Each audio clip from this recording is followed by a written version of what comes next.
aveni ya karie. Kauna memanasio des ave. Tikisa ni miziviri kitira ngai dave. Emite kino zaveni ya tanda ashime. Haleluya. Twazamura amaboko tugahereza Imana icyubahiro. Chima. Bibiliya iravuga ngo tuyoborwe n'umwuka wera w'Imana nibwo tuzabasha kuba abana b'Imana. Apana ubwenge, apana tuyoborwe n'umwuka wera w'Imana. Tuzamura amaboko duhereza icyubahiro.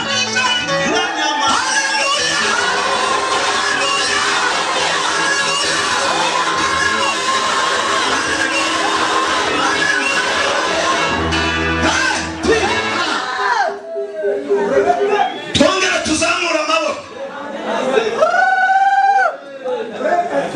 Hari ibintu bigomba guhinduka muri twe. Hari ibintu tugomba kureka. Hari ibintu tugomba kuvaho niba dushaka Imana. Niba dushaka kujya mu ijuru hari ibyo tugomba kureka burundu mu buzima bwacu kubera ko Imana ntabwo ari umuntu, ntabwo ari mwene wanyu, ntabwo ari Imana si so wanyu, ntabwo ari nyogosenge, si nyokorome. Mureke kumenyera Imana. Haleluya. Imana ibaha umugisha. Mwebwe igituma mutanyumva nyinyi kwa hamunisikii nuko mutarabi Imana. Si watu wa Mungu nyinyi. Abayuda baramusubiza bati Abayuda baramusubiza ngo nitwavuze neza yuko uri umusamariya. Twabibonye kare kuko utari umusamariya. Kandi ufite modayimu. Sore gato kasubira mu murongo wa 48. Notarasibero. Tubanza dutange haleluya.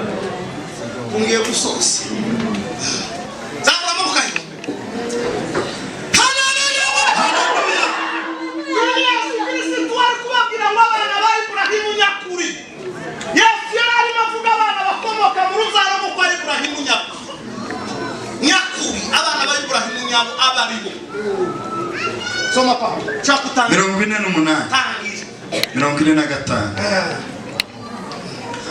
Ariko ngeweho kuko mbabwira iby'ukuri nimunyizere. Ariko kubera kuko mbabwira iby'ukuri ntimuzamuzizera mukunda ababwira ikinyoma. Ninde muri mwe ushinja icyaha? Naho ntihagira umuntu uvuga wambona n'icyaha. Ko mvuga ukuri. Ko mbabwira ukuri. Niki gituma mutanyizera? Manini hamuniamini. Uw'Imana yumva amagambo y'Imana. Mwebwe igituma mutanyumva nuko mutarabi Imana. Abayuda baramusubiza bati nitwavuze neza yuko uri umusamariya kandi ko ufite dayimoni.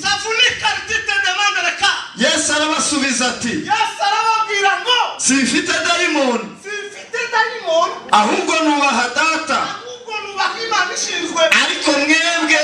Ariko mwebwe murasuzugura. Mwebwe murabagasuzugura. Icara Data. Amen.